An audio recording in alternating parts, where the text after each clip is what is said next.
get my chat. Yeah, so I was like, Welcome everyone. happy Thursday. Okay, I think it just went. Yes, we are now live. Hello, good people. If you're here, say hello. Give me just a second to pull it off, but say hello if you're here. Mm-hmm.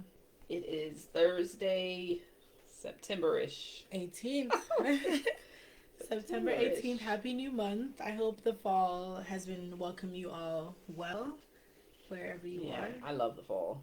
Same. Like, I love the weather, the walkability Yeah. in the weather. The breeze. Like, I've been driving with my windows down and it's been giving me life as Yes. of lately. Yes. So, yeah, happy beginning of fall. Mm-hmm. For those who like their chocolate. What is that stuff? Pumpkin spice that everybody be? Yeah. I'm not a fan of it, but Pumpkins, me neither. Pumpkin spice. it's that season. The apple pickers. The Mm-hmm. what else do they do in the fall? Scary. Oh yeah, like the Halloween houses. stuff. Yeah. Yes, it's starting to Spooky season. Mm-hmm. starting to get real For sure. All right, you go ahead and start. I'm just gonna be forever trying to figure out how to get it.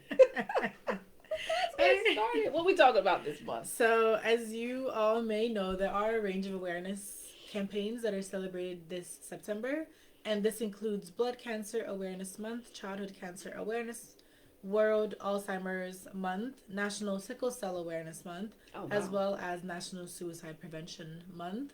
I wanted to list off the different awarenesses as a way of saying to take action in whatever way that you can.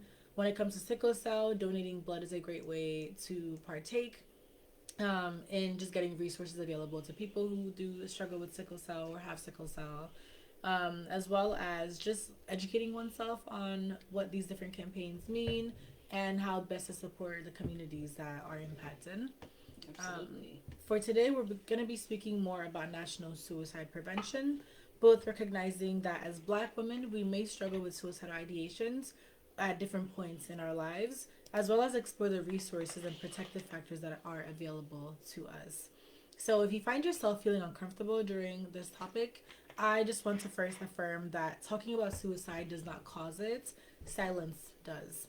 And so we want to use this platform to, one, spread awareness and also to normalize that this is something that people do experience, and there is help available. Absolutely. And although it might be difficult to talk about and difficult to even listen to sometimes the stories and sharing, it's important that we are offering each other the ear, but also the resources that someone else might need if we don't need them. Mm-hmm. Completely. So first, let's just understand what suicide prevention is. One, this month is observed each September, and it's dedicated to raising awareness about suicide, reducing the stigma that's associated with mental health struggles, and also connecting people in crisis with resources and support. So it emphasizes that suicide is a serious public health issue, because it is, and also that it's preventable with the right help and resources. Mm-hmm. So just sitting with the stats for a bit here, which might feel heavy, but we'll talk about them, we'll reflect, and then we'll move along.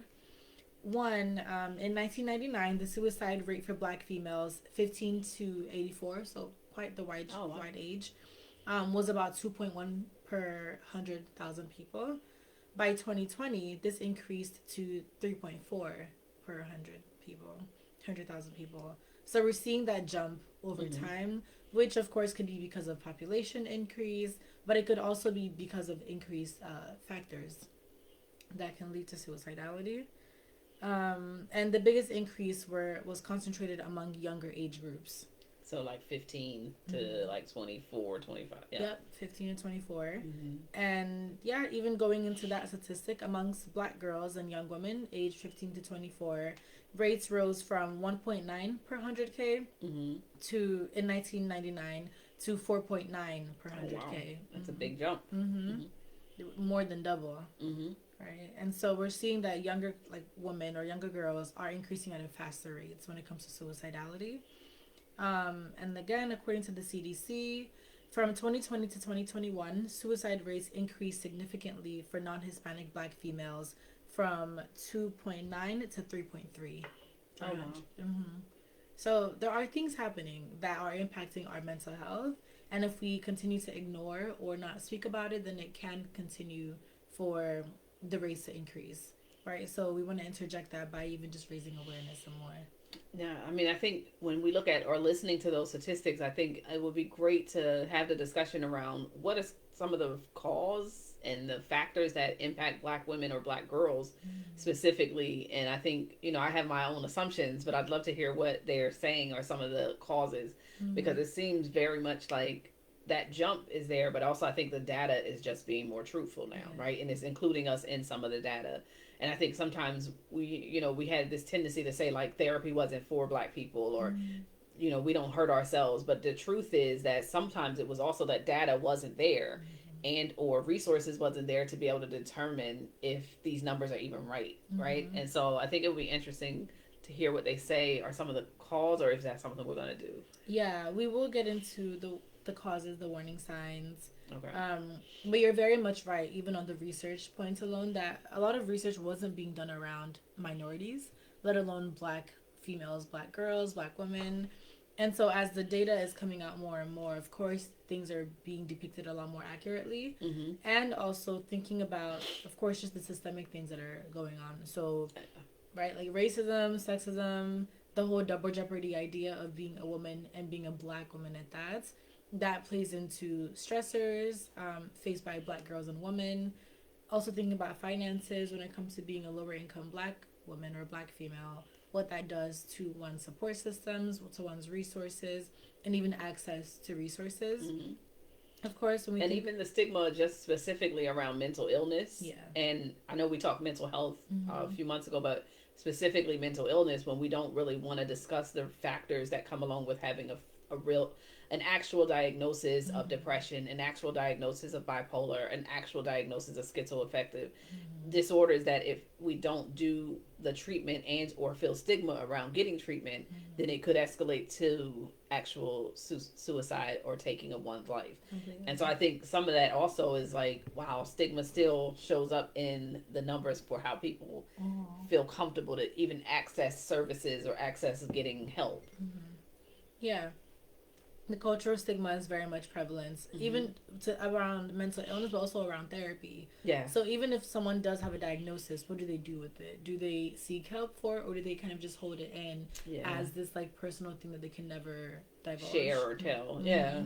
And especially because we have hierarchies even amongst like the types of illness we can talk about, right? So depending on the popularity or the trending discussion around what we're talking about with mental illness, I might be able to talk about being neurodivergent, or I might be able to talk about having ADHD. But then the moment I say, I truly am hearing voices or seeing, all of a sudden it's like people are like, what? Like all of a sudden there's stigma just related to your type of diagnosis. So then it's like, well, I'm not going to tell people because then I know they're going to think something's wrong with me. Completely. I've been hearing that a lot more of that too when it comes to like you said, the trendy ones. Anxiety. There's a whole song about it. It's my anxiety. Yeah, exactly. Exactly. ADHD. But then if it's something more severe, not even more severe, but just something that's less differently. Yeah, even like a personality disorder, that feels like, oh, that there's something inherently wrong with who I am as a person. Whereas it's not, right? Before you knew the diagnosis, you were already going through this thing. You were working on it, so why not continue and focus on that? And I think that's the juggle of awareness, where it's like sometimes it's acceptable awareness that we don't talk about, where some things are able to be comfortable for us to talk about, and like you said, a whole song. And even like with depression, it's become more prevalent to talk about it. Michelle Obama talked about chronic, but so it's like those things become acceptable. But then what happens to the darkening of our minds when it comes to something that we may not be able to talk about? Who do we go to and not feel judged? Like, and then that's even within our circles. Completely. And even going with that too is the strong Black women trope, where there's even more pressure to hide vulnerability. There's this idea that I just need to keep going and just get through it, instead of just pausing, sitting with the feelings, seeking help about the feelings, right? And so if you feel this constant pressure to be strong and to perform strength, then of course there might be a point where you reach your breaking points. Absolutely. And you don't even know where to go or what to do. And you don't even know your breaking point, right? So you're not even seeing, I know we're going to talk about the symptoms, you're not even seeing some of the signs that I'm starting to deteriorate and it might actually impact how I see or feel about making decisions that could take my life. Mm-hmm. Completely. And before we even jump to the warning signs, there's also financial stress, Mm-hmm. caregiving burdens, and I know community that's right. expectations. All of it. Yeah, Because it's expensive mentally and emotionally to be all of the roles: completely. the woman, the household, the leader of the household, the person that may be doing everything and or sharing a household. Mm-hmm. Like all of the roles becomes exhausting, and then if you're not, I know we're gonna get to warning signs, Mm-hmm. aware of what those roles are doing to you, Mm-hmm. anything could happen. Yeah, completely. All right, and so as we jump into the warning signs, I once again want to affirm that suicide risk is not about weakness, it's about the overwhelming pain that Mm-hmm. one may experience. So, looking at the warning signs, one, when it comes to emotional and behavioral, there is withdrawal, there is hopelessness, there is giving away possessions, and also changes in mood. And so this looks like, hey, I've been going out to brunch, I've been hanging out with my girlfriends, and then all of a sudden they can't get me on the phone. They can't. They try to come over. You don't open the door. They try to make efforts to kind of get to you, and you're like, I don't want people to see me, talk to me, look at me, anything, because I'm so in this space where I can't get myself out of it. So it looks like sometimes I'm just isolating, but in reality, what you're doing is you're withdrawing from your relationships, which ultimately means that there's some stigma that you might even feel about sharing what you're dealing with. Yeah, completely. And withdrawal, it's interesting because it creeps us on us in ways that we don't know sometimes. Mm-hmm. I know one thing that I had to be aware of was when I'm PMSing, I isolate. And not only do I isolate, but I have it in my mind that no one wants to be around me. And it became a thing. I remember my freshman year of undergrad, my boyfriend at the time, I was telling him like, oh, like I don't think my friends like want to be there for me, blah blah blah blah. And he was like, you do this every single month. Like this is actually a real issue that you need to To seek do help for. something, yeah. Because if you continue to isolate, of course you will start to brainwash yourself to believe that, oh, my friends don't want to be around me. Whole time you're declining invites, you're not reaching out for support, you're not Mm-hmm. even advocating for yourself within your relationships. And then of course once you have that mentality, then you'll withdraw even more and no one is Yeah. really seeing you, then your You don't see the community. cycle, right? You're Exactly. creating the cycle while also now it's starting to impact how you see yourself. So it's like, Mm-hmm. all right, I don't want to be around people, and then I start pushing people away, but then Mm-hmm. I'm also saying I'm lonely, right? And so Exactly. the cycle begins, and sometimes it's just that first step. And Mm-hmm. I do say this, I will say that it's the first step doesn't always have to be the person who's experiencing the isolation. Mm-hmm. It could be a friend who reaches out and says, hey, I know last month you didn't want to talk to us a few times, and I just kind of felt like, hey, we need to check on you a little differently. Are you good Mm-hmm. this month? Would you mind if I come over? Like, and I'm gonna say those things. Would you mind if I come over? Because Mm-hmm. I'm asking for permission, but I'm also giving you an opportunity to tell me what you need, Yeah. right? And so I think it's like it's both your friends Both and your sides. job Yeah, to be able to like completely. get this going. Because I like with depression, and I'm like I've had people in my life who has severe depression, and I remember just getting so upset with people who are like, well, counting them out. Mm-hmm. Like, well, they always doing that. Well, yes, that's what depression looks like. So maybe we do, if we care about them and want to see them again, maybe we do have to do a little bit more in a different way. And Mm-hmm. maybe this time it will cost us one extra call or one extra time that they didn't call us and we reached out to them. What Mm-hmm. does it cost to do that? So I think it should be both ways, not Mm-hmm. just you or the other Yeah, person. completely. And yeah, so that's it from the side of being a support system. Mm-hmm. From the side of someone who does struggle with this and you know that you struggle with this, Yes. also push yourself of saying, Mm-hmm. what if they do want to talk to me? What if they Mm-hmm. can actually be there for me? What if I don't have to carry this all on my own? And what if there is like recalling who has, Mm-hmm. right? Because I think sometimes we lose track of who's not there by forgetting who was there, Mm-hmm. right? And so I think if you maybe all 20 of your family ain't gonna call, but you got that one family member that will pick up, Yeah. call that person to start with to maybe reinforce that things can go. And Mm-hmm. then if that person isn't answering, then there's other resources, and we're going to talk about them later, but Yeah. there's other ways to get in touch in order to get out of our heads sometimes. Mm-hmm. Completely. Right. And now looking at some physical signs, warning signs for suicide include fatigue, neglecting self-care, sleep changes, Mm-hmm. and I'll also add here changes in appetites, um, and any like signs of like self-harm as Mm-hmm. well. Mm-hmm. And all of those being the spectrum of assessing around yourself, right? So like if you know that you are overeating, you're undereating, and you know that your normal is the opposite, then that might be a sign for you. For another person, it might be they don't eat at all.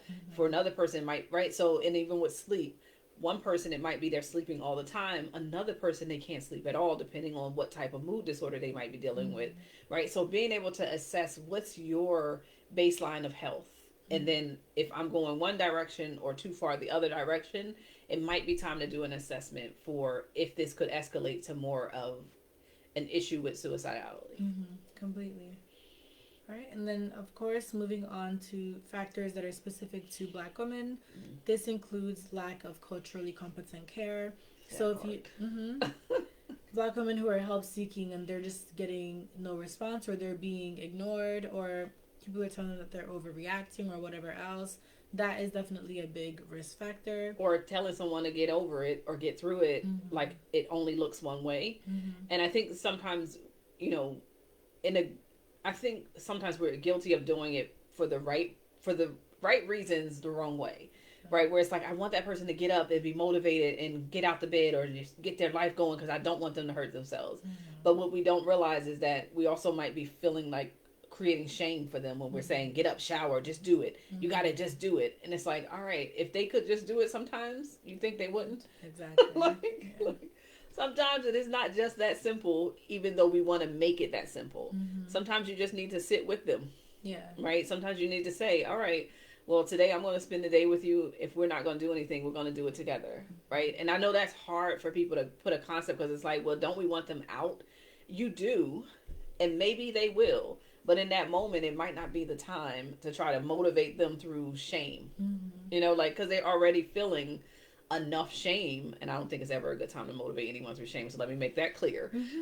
But maybe in that moment you think you're being helpful, but you're actually helping them to shame themselves more. Completely. And you're helping them silence even more too.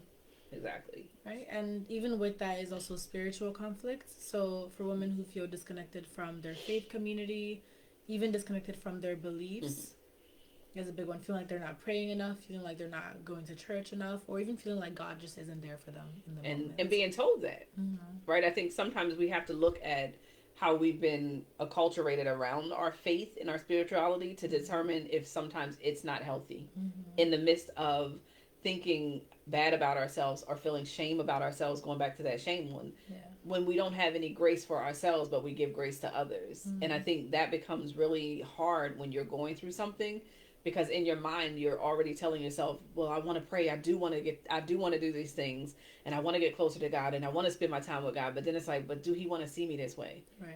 I don't want him to see me this way. And so all of a sudden it's like a cycle. Earlier how he said it's the same cycle, just a different thought. And then sometimes, not all the times, the places that we go to worship reinforce that something must be wrong with us if we can't pray it away. And that's just not fair. Like, it's just not that, again, it's not that simple. If everybody could just pray it away, we all be in a better situation, right? And so I think what happens is that the cycle begins with one element, and then all of a sudden we're in it and it's hard to get out of it. And sometimes the only way out is to grab the loop, is to get that help, get that therapist, or get someone that can see what you can't see when you having these spiritual battles and these emotional battles that you may not know how to get yourself out of, which is not the end of the world unless you don't get the help. Yeah, completely. And even as you were speaking, what came to mind is suicide is already a sin in the Bible for Christians, right? And so imagine for a Black woman who's having these thoughts of suicide or having these thoughts of I don't want to be here anymore. There's also a sense of guilt or shame that's attached to it in terms of I'm going against what the Bible calls, or I'm damning myself to hell. And most religions, oh God, what's the word? Writings or books also consider it a suicide. So it's not just Christianity. Most of them, there's literally most outside of some Eastern cultures who actually do look at suicide as an option in terms of life and extension. Most of them look at it as a shame or a sin, and or you're going straight to hell, right? And so you're right. Like, if that's already been taught to me and told to me since I was knee high, when I'm 30 or when I'm 20 or when I'm 15 to 6 to 24 and I'm struggling with my mental health, who do I go to without feeling judged? Yeah. Because then if I go to my mom and she's highly into the religion part of it, Mm-hmm. then all of a sudden she's shaming me without knowing that's what she's doing. Mm-hmm. Then if I go to the church or the pastor and then or the mosque and they're all like, well, no, if you do that, you're going You'll go to to hell. Then it's like I'm stuck in a cycle, and that's where I think stigma is about our entire community. It's not just one element. Yeah. And it's like, how do we look at where we can break these elements of stigma so that people can survive mental health without it being a shame factor? Mm-hmm. Like, mental illness should not put any difference of shame on you than having diabetes, having heart issues, having any other issue that you might consider an illness. Mm-hmm. But so much of it is about what you're not doing. Mm-hmm. And it's never about the fact that I need treatment to help me get through. Completely. Yeah. Yeah, sadly. And that's where those numbers to me are like, were they always there and we just lied to ourselves? Exactly. Like, I used to, when I first started as a therapist, I can remember people saying, like, straight up saying to me, what's the point of that? Mm-hmm. It's not going to help nobody. And it's like, you don't even see how you sound about health and healing. Yeah. And that's like generations worth of baggage telling us that we don't deserve to heal. Yeah. Like, we don't deserve a journey that includes our full identity. Completely. And Like, that's even the last risk factor here, generational silence around trauma. oh, Where right on time. yeah, like people have been kind of brought up to believe that there's no point around speaking about this, especially speaking about it to someone who's not within your family or just with yourself. Even up until today, I still have like my siblings saying, why would I go speak to someone else when I could just work things out on my own? And they don't realize that therapy, because that didn't work out. Yeah. And it's more than just speaking. Like, there are techniques that are being used, there are interventions that are being used depending on what you're going through or what mental illness you have, that can serve as a greater resource than just trying to work it out in your mind or like overthinking. Like, so looking at it as more than just a word that someone's saying. No, this is actual work. Yeah. Like, as a therapist, we're not just coming in here and venting. Like, you're not coming in my office and just venting. There's more to it. And depending on what you're dealing with related to mental illness, mental health, and or just life situation is how we decide what we work on. And I think understanding that is similar to how you would do a treatment plan for diabetes, how you would do a treatment plan for, like, you don't go to your doctor and be like, well, what's the point if my heart's failing? Right. Your heart is failing. Like, you're breaking and falling apart. Get the help. And F those people, excuse me, that think something's wrong with you, because to me, something's wrong with them for putting that shame on you. Like, come on, stop it. Like, Completely. we got to stop it, because people are dying. And I think that's why I said the numbers to me, they are more visible because we're in the research. But I wonder if they've always been there and we just don't call it what it is. Yeah. And thinking about when it comes to shame as well. Of course, if someone was to commit suicide, families might try to hide what was the cause of death, or there are different things that could easily be skewing the statistics. Absolutely. I had a client literally did not find out that their fathers had taken their own life until they were in their 30s. That means that the entire time that this child was growing up, you were lying to them about something that could actually impact their own mental illness or own mental health. Yeah. That's so unfair in so many layers, because then when he was trying later on to deal with some stuff around a diagnosis, he didn't know what to do with it, because now there's something wrong with him. Yeah. And it's like, well, maybe, just maybe, had I known, I could have been doing some things in advance to get ready or to take care of myself differently if this illness was coming. So we have a few comments. Someone said, thank you for saying that. We also have, or they always being told, just pray about it and let it go. Yeah. Absolutely. Completely. So many different things that are said that don't affirm what people are going through and further pushes people away from even help seeking or recognizing that this is actually a warning sign or something that could escalate if not dealt with in the moment. Alright, so now we're going to speak about some protective factors and prevention for suicide. Absolutely. One is community and connection. So there is power in sisterhood, in family, and in cultural spaces, depending on what's accessible to you. Yes. I think it's important to that last part, what's accessible to you.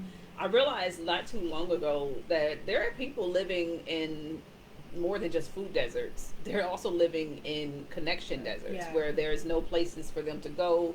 They're not a community that kind of affirms them or looks like them and or can accept them for what they truly are, fully are. Yeah.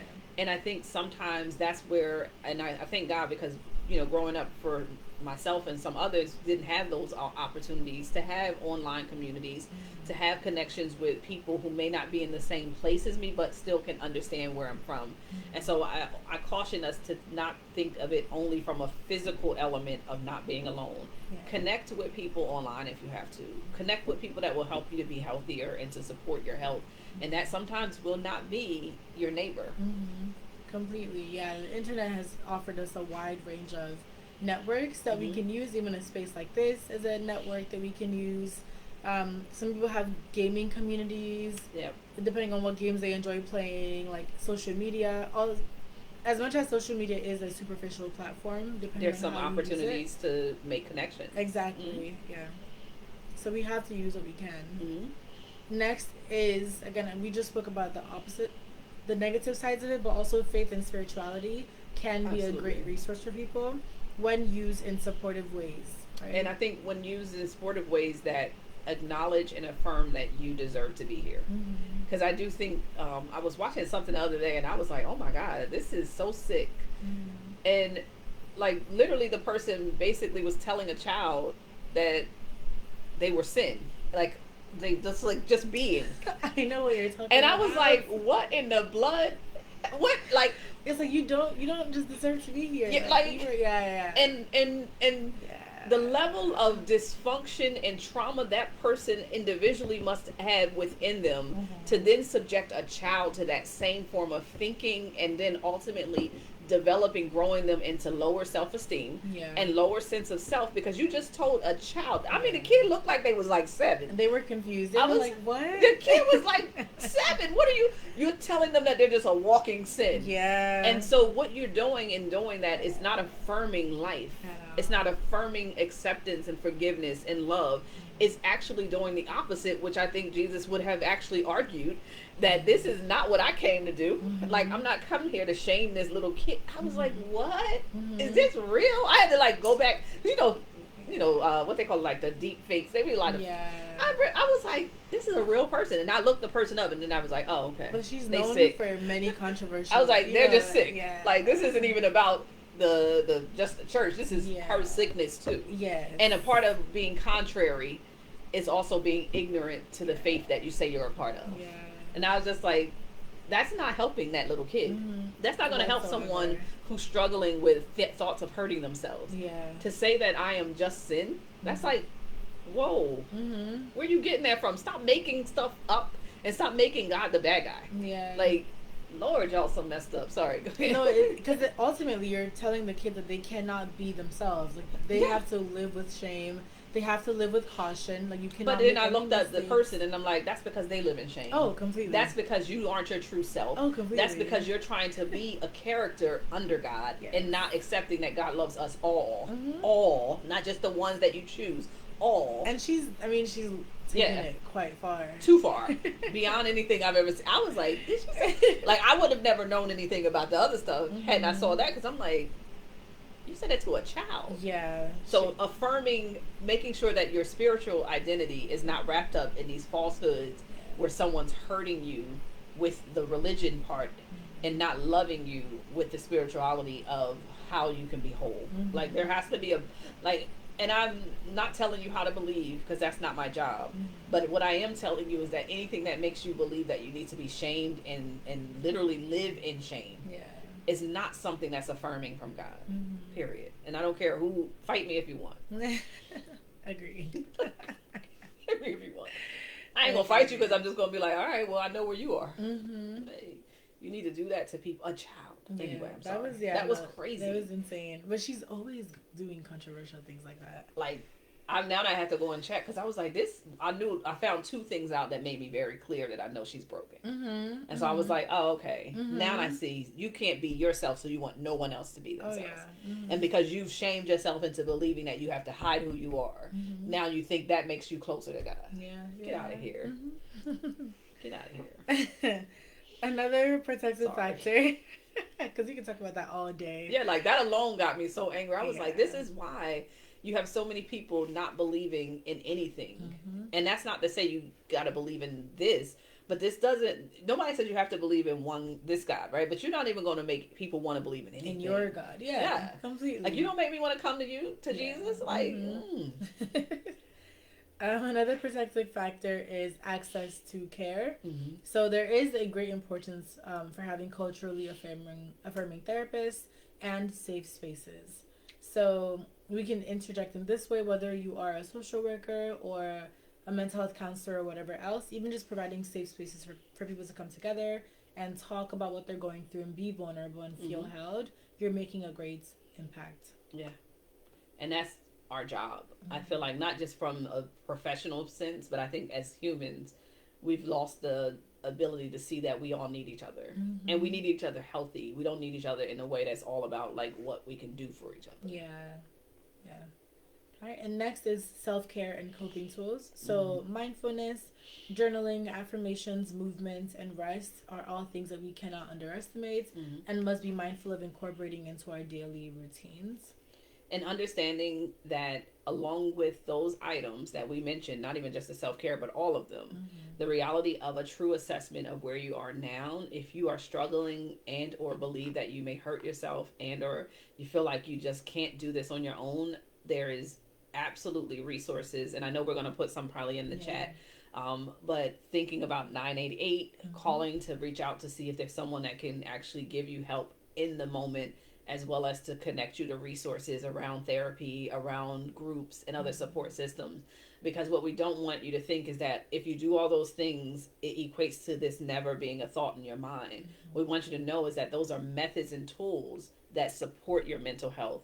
And then if you need additional along with that, it's okay to reach out. Mm-hmm. Like, you don't have to do this alone. Mm-hmm. Because like we are lonelier than we've ever been, Mm-hmm. but we're also in a position to be alone to hurt ourselves, and we don't have to do that. Mm-hmm. like like we don't have to do that.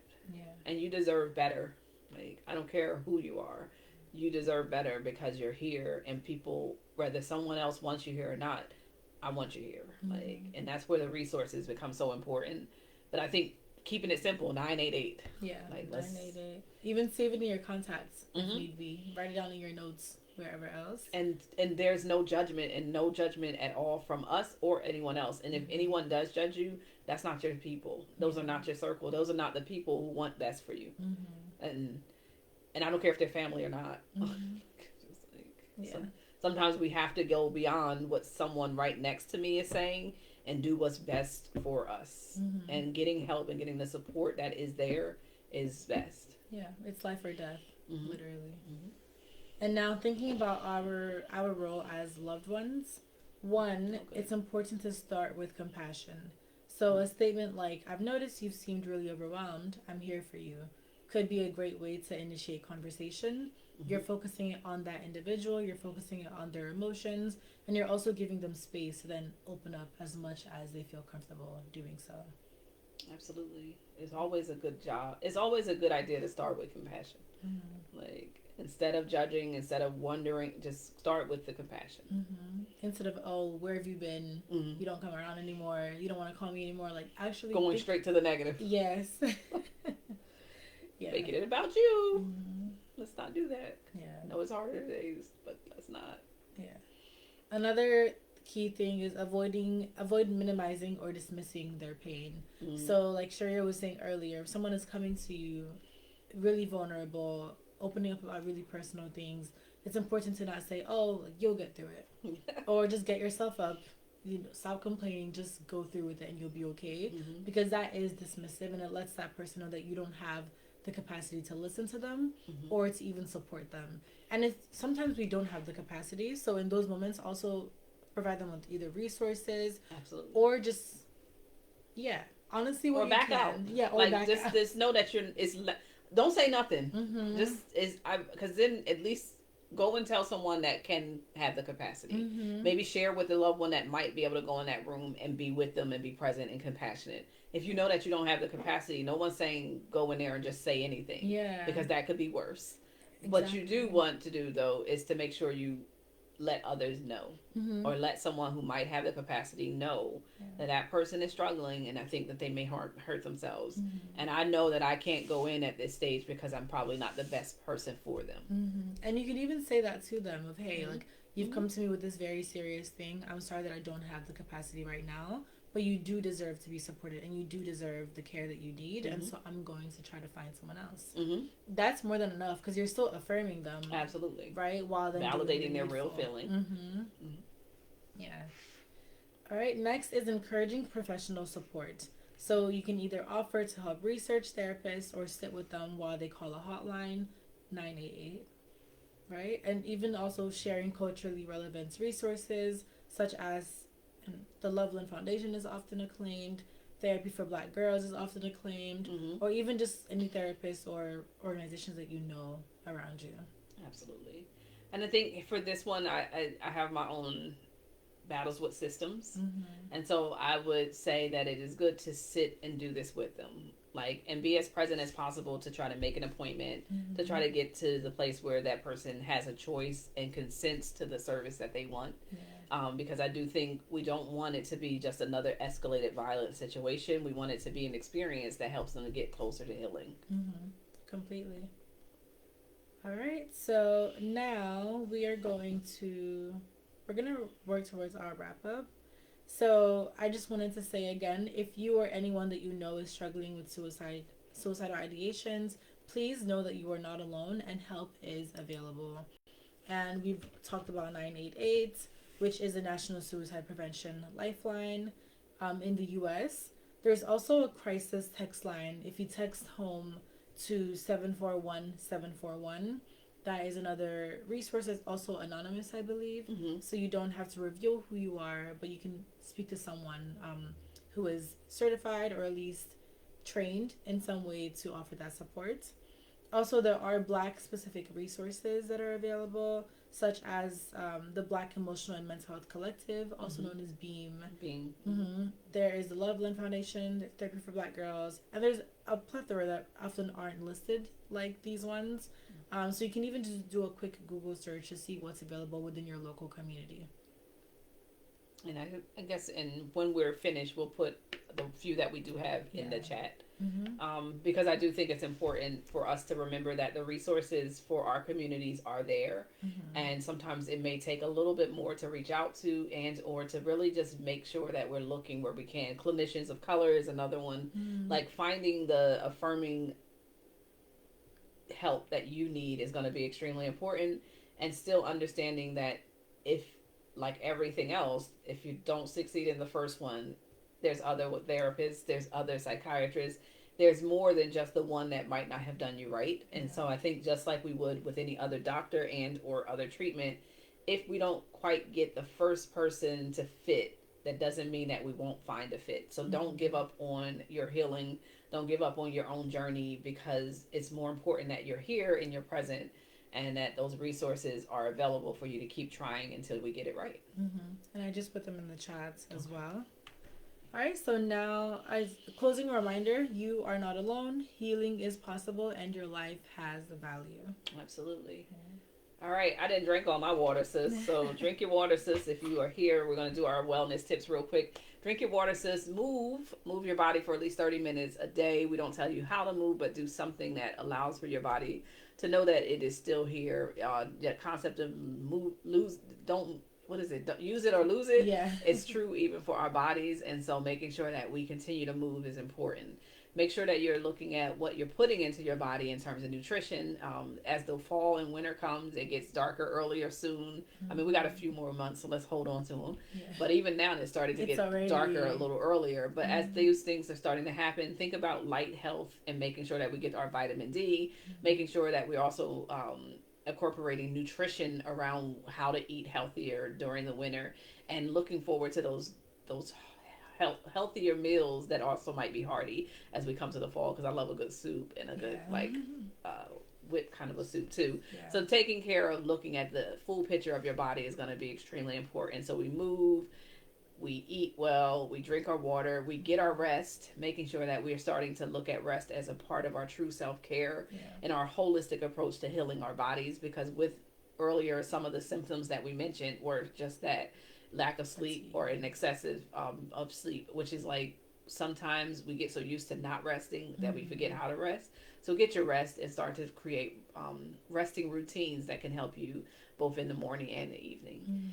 Make sure that you do at least something mindfulness or mindful each day. How that looks for each of us is different. It could be a walk outside, it could be journaling, it could be a number of different ways to just be mindful. Also, participate in your spiritual identity. We talked a little bit today about the reality of a spiritual abuse, and I think maybe one day we should just do that as a subject.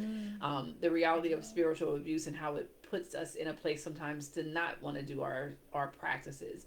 But think about what you identify as your spiritual self, and that could be praying, meditation, hiking, walks, connecting with nature. Looking at different ways to increase and to boost your own spiritual self is also an important part of our health and self-care. I think I got them all. Yeah, you did. All right. Enjoy. Never forget a good old-fashioned healing and joy. And healingandjoy.com if you want to join our community. For right now, it's $25 a month. You get meditations. Probably weekly now. Some stretching with Sharea every Wednesday night at 7, as well as some other things that are put in there along with courses on wellness and mental health as well.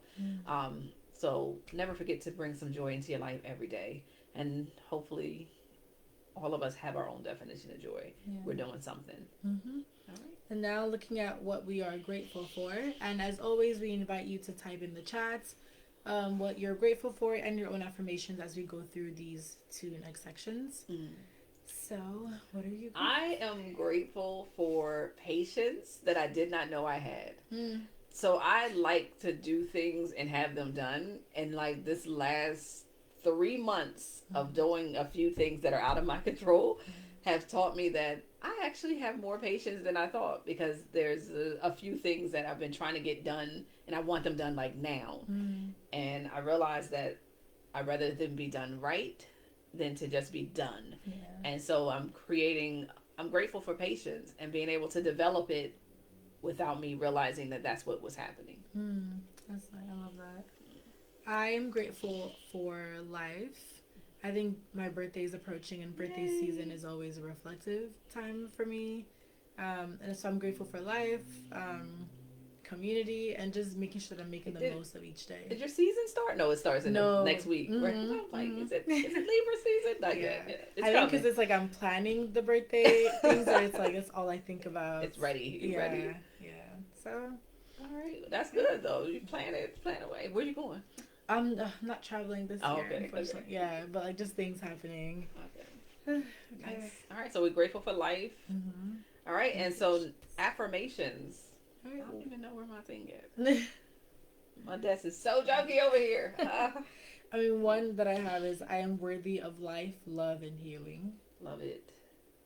I am worthy of life. I am capable of achieving great things. I radiate success. I do not have to carry my pain alone. I am filled with love, hope, and confidence. I am not weak. I love myself just as I am. I have community who can hold me in times of need. Success is how I defined it, and I celebrate that. I am whole. I am filled with love and light. Okay. All right. And of course, you can write your own affirmations as you are here with us and as you're watching back. And that wraps up today's Self-Care for Black Girls. Absolutely. We hope to see you all next month in October. Continue to take good care of yourselves and each other.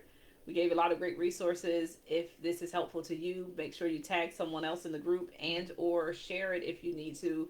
I also put this up in our YouTube channel, so if you aren't able to share this one because it's in the group and you want to share it, I'll have it up by 6 o'clock this afternoon. So share it. Y'all be well. Guys, be well.